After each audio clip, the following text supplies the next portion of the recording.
अस्सलाम वालेकुम। Six class हम लोग हिस्ट्री का अपना 1 रिवाइज़ कर रहे हैं, वादिसन की तहज़ीब, जिसमें हम लोगों ने पढ़ा कि वादिसन की तहज़ीब कितने अदवार पर मुश्तमिल है, उसकी तहज़ीब के आसार कहाँ से दरियाफ़्त हुए। उसके बाद हम लोगों ने पढ़ा कि वादिसन की तहज़ीब के जो लोग थे वो किन तहज़ीबों से तजारत करते थे। उसके बाद हम लोगों ने उनके मजहबी अकायद के बारे में पढ़ा और उनके माशरती ख़त व क़ाल के बारे में पढ़ा।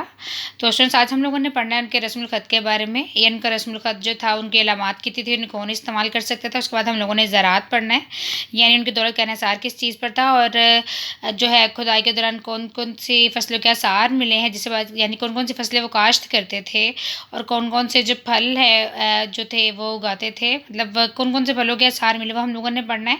और इसके अलावा वो किस तरीके से रहते थे, पुरअमन ज़िंदगी गुजारते थे और कोई भी कत्लो गारत के कोई भी शवाहद नहीं मिले। तो सबसे पहले हम लोग यहाँ से स्टार्ट करते हैं स्टूडेंट। रस्मुल ख़त जो आपकी बुक का सफ़ा नंबर है 6, उस पर है रस्मुल ख़त। शॉर्ट क्वेश्चन में बना, आप देख सकते हैं। वादिसन का रस्मुल ख़त तहरीर करें।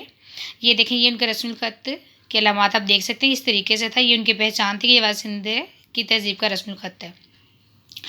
तो स्टूडेंट, वादिसन के लोग जो थे वो लिख पढ़ सकते थे।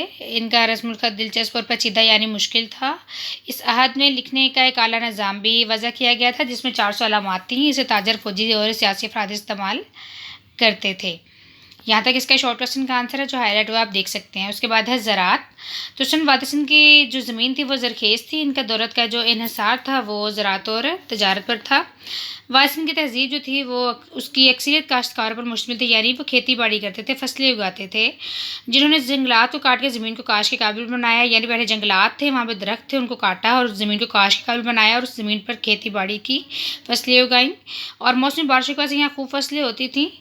और इसके अलावा काश्तकारी के लिए लोग दरियाओं पर पुश्ते बनाकर पानी को रोकते थे, यानी दरियाओं के पानी को रोका जाता था। और यहाँ की बस्तियों से फसलें को जो आसार मिले हैं, इसकी बुनियाद पर कहा जा सकता है कि वादिसन में गेहूँ, बाजरा, जौ, दालें, मटर, ज्वार, तिल, चावल, अलसी, सरसों और कपास पैदा होती थी। और फलों में खजूर, खरबूजा और अंगूर के आसार मिले हैं।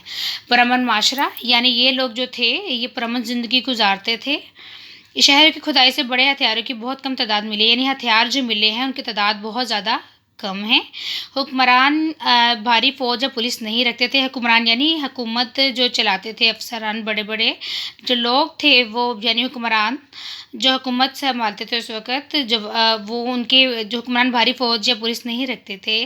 इनकी अपनी हमअसर तहज़ीबों और हमसायों के साथ ताल्लुकात पुरअमन बुनियादों पर कायम थे।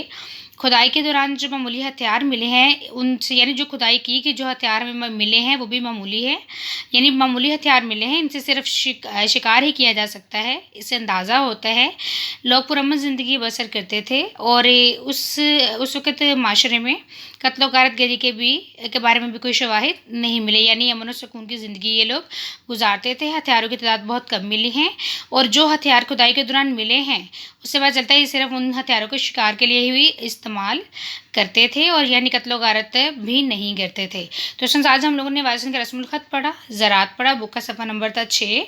उसके बाद सफ़ा नंबर 7 में हम लोगों ने जो है ज़राअत का बकिया हिस्सा पढ़ा और पुरअमन माशरा पढ़ा। तो यानी आप लोगों ने रस्मुल ख़त का टॉपिक, ज़राअत का टॉपिक और पुरअमन माशरा का टॉपिक अच्छे तरीके से याद करना है।